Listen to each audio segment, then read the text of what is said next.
สบายดีพี่น้อง ชาวไทยชาวลาวและชาวต่างประเทศ เออ มือนี้สาวเลี้ยงวัวน่ะแหมแก้มใหม่สาวออกกับมาพ่อกับพ่อแม่พี่น้องหลังจากห่างหายไปเป็น2-3 อาทิตย์เกือบเดือนเนาะพี่น้อง ช่วงนี้ก็หนาฝนไปเด้อช่วงนี้หนาฝนเขาก็ต้องดูแลเขาอย่างดีการนอน ยุงอาจจะเป็นปัญหาในจักหน้อยนี่เห็นไหมขี่แล้วซักยาไปแล้วเด้พี่น้องซักยาไปแล้วไปมามันหยอกกันมันห่าวพี่น้องนะมันห่าวเด้มันห่าวเด้มันห่าวพี่น้องสุขภาพแข็งแรงดีหัวหน่อยอาชีพเลี้ยงวัวกับบ่มีหยังสิทายให้พี่น้องเนาะมีตั้งแต่ทาย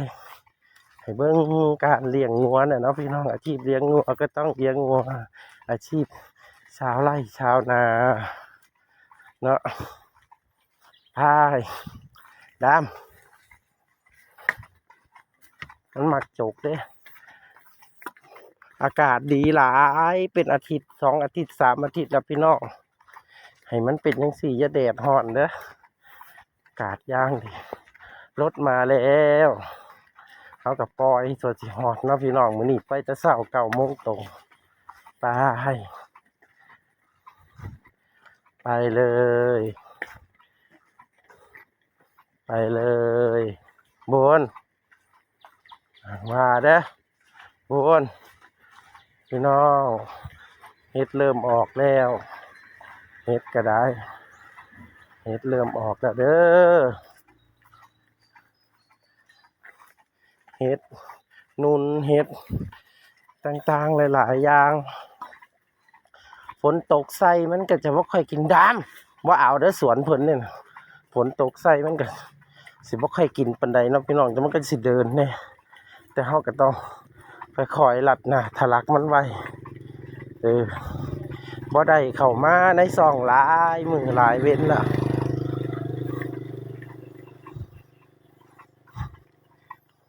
ฝนตกมาอีหยังก็เขียวเบิดเนาะพี่น้องบ่คือหน้าแล้งซุ่มเย็นเข้าเพิ่นอีกเด้อพี่น้องระวังโอ้ยเสียกงัวผู้ตัวนี้สิขาดเสียกบักบุญสิขาดสิได้จองเหรอเนี่ยมื้อแลงสิได้ตัดผูกใหม่จังมันเป็นจังซี่ล่ะเสียกแดงบ่ค่อยมันพี่น้องเอ้ยมีแนวเป็นดอกก็จับยากสำนักเขาน่ะมันบ่ได้ใหญ่กับเฮาไปเอามาแตะบ้านมาเลี้ยงเนาะพี่น้องไปถ้าใหญ่กับเฮาเลี้ยงมาจังซี่มันใครแน่อันนี้มันบ่ใหญ่กับเฮาไปล่ะไปหม่องเพิ่นบ่เฮ็ดนาที่35 ไร่รวมกับป่าอยู่คาหญ้าหลายก็จริงพี่น้องมันหญ้ามันบ่ค่อยกินนะฝนมันก็เปื้อะกะเปื้อนแน่จักหน่อยเฮาก็ค่อยๆหาหม้องให้มันนอนไปทำความสะอาดให้เพิ่นนำเฮาอาศัยเพิ่นอยู่มาเล่นอยู่ทงก็สบายบ่ต้องได้ยินเสียงคำคนเว้าเนาะพี่น้องเนาะหักอาชีพหยังก็อยู่กับอาชีพนั้นจะมีความสุขที่สุดเลยพี่น้องเขาเจ้าว่าถ้าไปเฮ็ดผิดอาชีพแม่นที่จบปริญญาเอกมาก็บ่มีความสุขเด้อพี่น้องเงินเดือนเป็น30,000ก็บ่มีความสุขเฮาบ่แม่นอาชีพที่เฮามักเนาะอาชีพตั้งแต่บรรพบุรุษตั้งแต่พ่อแต่แม่เพิ่นพาเลี้ยงมาตะกี้ก็บ่เคยมีงัวดอกพี่น้องสาวเลี้ยงงัวน่ะแห่งจังได๋มีแต่ควายเกิดขึ้นมาเลี้ยงควายพ่อแม่พาเอาควายไถนาย้ำเข้าบ้านให้อีพ่อแล้วก็ให้นั่งควายซื้ออีเต่งสมัยตะกี้ซื้ออีเต่งเนาะพี่น้องเนาะควายมันก็หายมันก็โตใหญ่เฮาก็นั่งทั้งหลังมันกลับบ้านม่วนเด้อล่ะพี่น้องเอ้ยคันเฮาได้นั่งถึงหลังหัวหลังหยังแล้วหลังควาย งัวนี่ก็บ่แม่นงัวพันธุ์งัวหยังเด้อพี่น้องเป็นงัวไทยใหญ่เป็นงัวไทยกายไทยกี้พี่น้องเลี้ยงผสมปนเปกัน แถวอีสานเฮาเลี้ยงงัวบามันบาหยังบ่ได้เฮาบ่มีที่บ่มีทางเฮาบ่ถึงมีที่มีทางเฮาก็ต้องดูแลอย่างดีบามันเฮาบ่สามารถเลี้ยงนั่นได้เฮาต้องเลี้ยงแบบไทยกี่ไทยน้อยไปจังซี่ล่ะมันกินหญ้าดีมันทนทานต่อโรคถือว่าปีนี้บ่ทันได้เข้าหน้าฝนปานใดเพราะบ่ได้เข้าบ่ทันได้เข้าพรรษาเนาะพี่น้องมัน82หนที่2จังสิเข้าคือสิปลายเดือนนี้ล่ะเบิ่งทรงสิเข้าพรรษาเนาะพี่น้องเนาะเดี๋ยวมันก็สิเริ่มมีโรคภัยไข้เจ็บมาเด้อพี่น้องแต่ก็ภาวนาอย่าใส่มีหลายโตเถาะก็สังเกตอยู่ได้พี่น้องว่าแม่นมีตะเลี้ยงงัวได้พี่น้องเลี้ยงงัวต้องสังเกตนั่นนี่ตัวน้อยๆนี่มักเป็นตัวน้อยๆดื้อๆแขนคออะไรได้พี่น้องเขาต้องหูจักแขนคือพีเขานี่เห็นบ่นแขนคอโดยเสียกเห็นบ่ให้มันเหนื่อยเสียกให้มันยางเพราะว่าให้มันได้เป็นเสียกมันคุ้นเคยนะพี่น้องเนาะอีกอย่างหนึ่งกะมื้อนี้รู้สึกว่าสีแดดบ่เนาะแต่ก็ยังแดดครับ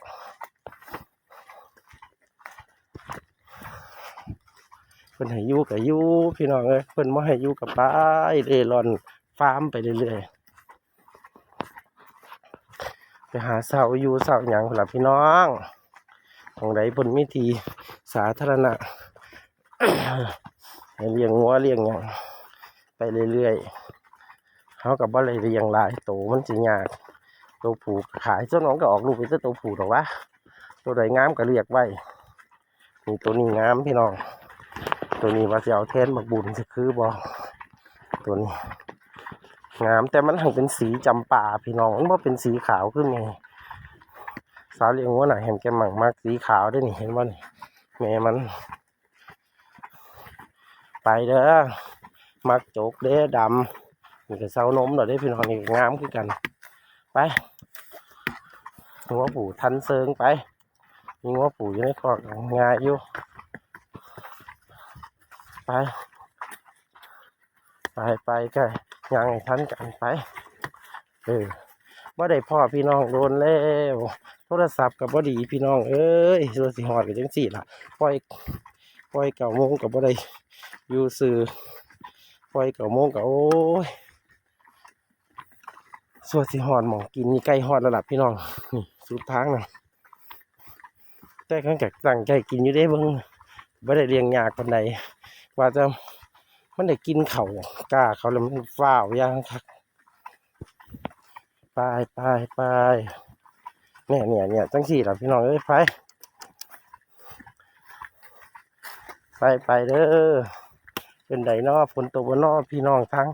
ฟังใส่ฟังลาวก็ได้ไปฝนตกบางอย่างหนึ่งได้ยินแต่ว่าแห้งแรงเนาะปกติแล้วเนาะ82 หนคน2ใจไปมันหมังสิได้พี่น้องเนี่ยมันสิถือสีเสียพี่น้องเขาต้องเฮ็ดแสเด้อไปงัวแพงมันอยู่กับเฮาดอกพี่น้องเอาห้องแพงอย่างเขาเจ้ากับมาซื้อคือเก่ายามงัวมันเบิดเดี๋ยวมันก็เบิดงัวเขาเจ้าบ่รับงัวต่างประเทศมาเวียดนามพวกเขาเจ้ามาซื้อ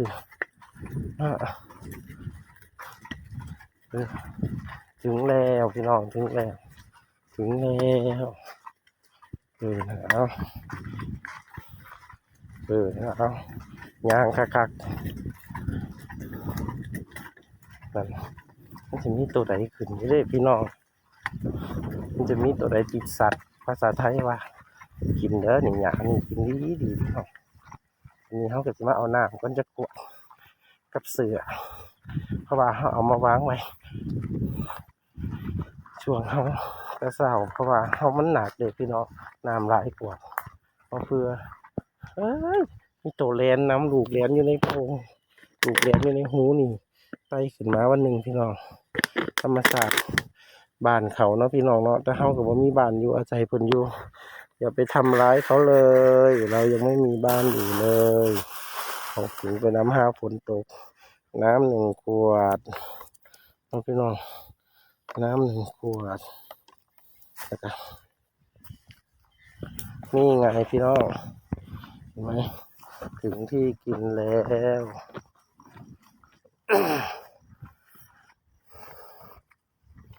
ถึงที่กินแล้ว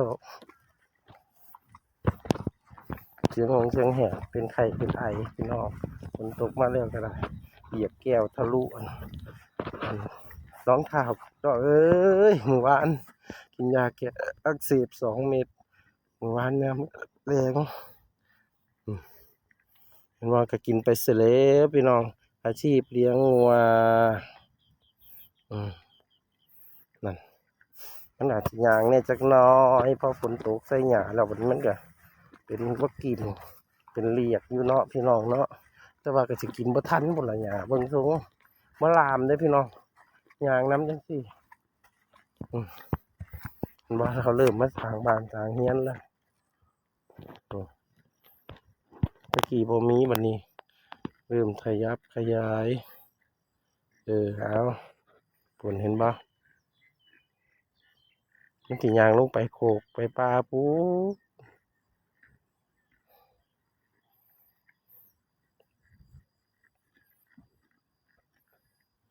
กินเด้อกินเด้อยางเนี่ยพี่น้องยางละ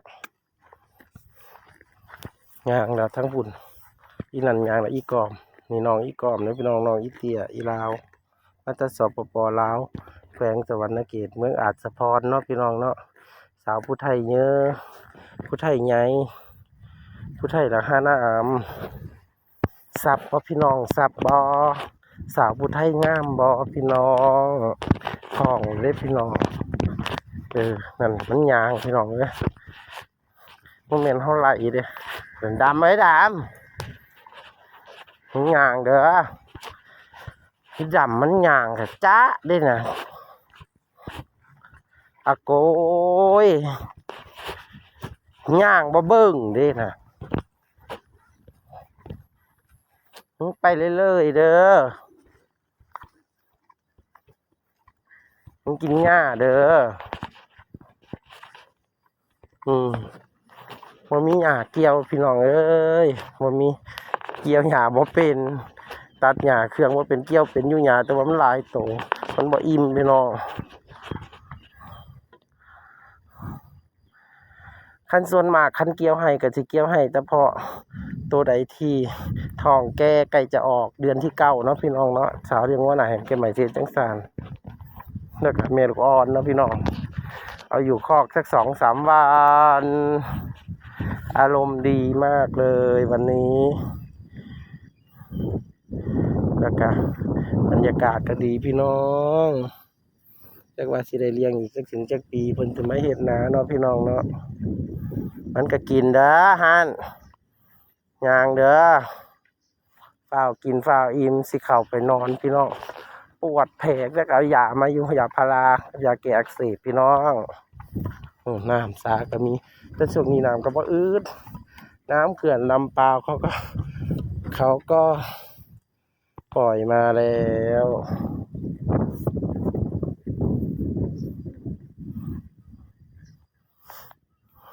ตะกี้ก็เลี้ยงนี่บ้านเขาเจ้าก็ลูกล้ำมาแล้วน้องพี่น้องเริ่มสร้างเริ่มหยัง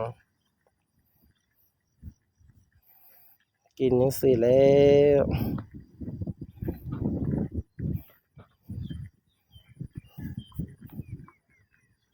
มีเสือด้วยนะคะบ้านเฮาเอิ้นสาเป็นไดเนาะพี่น้องต่างประเทศคิดฮอดบ้านบ่เนาะเห็นเลี้ยงงัวเลี้ยงควายไปลามแล้วเนาะพี่น้องเนาะผู้ลางคนว่าเห็นสาวเลี้ยงงัวหน้าแหมแก้มใหม่เลี้ยงงัวก็อยากลงมาเลี้ยงมีเงินหลายแล้วอยากมีเงินเป็น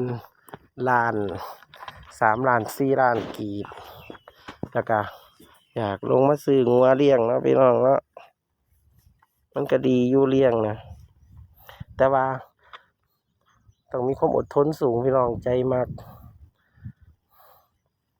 ลี้ยงข้าวเดียวแล้วก็ใจออกก็บ่เป็นตาเลี้ยงดอกพี่น้องสั่งใจเจ้าของดีๆอันนี้ก็สู้เด้สู้กับคำเว้าคนสู้กับสังคมที่อยู่นำบ่แม่นบ้านเฮาสู้หลายอย่างก็โอดมาได้จนว่างัวแพปานนี้ล่ะพี่น้องถ้ารถบ่ชนตายตัวหนึงกับควายบ่ชนแล้วมันแทงลูกเนาะควายบ่ต่ำมันก็เป็น15เลยเด้พี่น้องนี่มี13เดี๋ยวก็วันนี้จะอิ่มเร็วอยู่เพราะเราออกมากี่โมงแล้ว9:11เรามาถึงที่กิน9:089:08 กับ10:00 11:00 12:00 13:00 14:00 15:00 16:00ก็ได้แสดงว่ามื้อนี้สิได้กินหยังอยู่1ชั่วโมง2ชั่วโมง3ชั่วโมง4ชั่วโมง5ชั่วโมง6ชั่วโมง7ชั่วโมงพี่น้อง7ชั่วโมงบ่อิ่มก็แล้วแต่มันสิเป็นไปแต่มันสิอิ่มอยู่ดอกพี่น้องไทยงัวไทยมันกินหญ้าดีแต่ว่างัวบามันใหญ่ๆนี่เขาเจ้าบาซินมื้อเขาเจ้าต้องเกี่ยวหญ้าต้องดูแลอย่างดีพี่น้องปาโถบ่ได้พบพ่อพี่น้องโดนแล้วบ่ได้เว้าจาจี้โจยกันโดนแล้วน้องพี่น้องเนาะก็มีแต่จังซี่ล่ะพี่น้องให้เบิ่งให้เห็นอีดามมึงย่างเด้อน่ะดามเด้อมึงสิพาหมู่ขับไปหยังนั่นขึ้นไปกินหญ้าทางเทิงก่อนแล้วค่อยลงมามื้อแลงพุ่นล่ะมันสิเป็นจังซี่ล่ะอีดำพี่น้องมันเป็นอันนั้นเด้มันเป็นงัวที่แบบว่าลูกกระทบบาซินเด้พี่น้องแต่ว่ามันไปทางบาซินหนากับโค้งสร้างมันเนาะแต่ว่าเฮาเอามาเลี้ยงจังซี่เพราะว่าเฮาสิให้ตัวผู้ผสมมันสิออกมาเป็นตันพลอเฮาพี่น้องให้ตัวผู้ไทยกายเฮาผสมมันแต่ว่ามันหังลูกห่างลูกเซานมหรือว่าจะได้ขึ้นอยู่พี่น้อง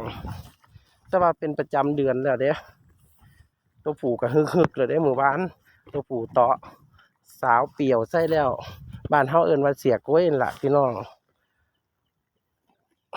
เนี่ยลูกมันนะเซานมแล้วเด้พี่น้องแต่ว่าแม่บ่ทันได้ทับอยู่แต่ว่าอีไทยน้อยกี่สาวผู้ไทยเนี่ยฟาดไป3โตแล้วพี่น้อง4โตในท้องจักสิติดบ่ติดวันที่18 19เดือนนี้ก็ครบรอบเดือนครบรอบ20มื้อถ้ามันขึ้นก็ให้มันเซิงสิแหละพี่น้องแต่มันก็เฟียตัวผู้อยู่แต่ว่าตัวผู้ก็ดมถ้าตัวผู้ฮึกนี่คือสิบ่คือดอกพี่น้องมันวนไปวนมามันมากินหญ้าสั่นพี่น้องวนจังซี่แหละพี่น้องบ่ไปใส่มาใส่ดอกคลิปนี้มื้อนี้แต่เช้าก็สิพอจบลงแต่ซ้ำนี้เนาะพี่น้องเนาะเดี๋ยวหลังเที่ยงแล้วสิถ้ามีโอกาสสิถ่ายเบิ่งอีกเนาะพี่น้องบัดยามมันกินหญ้า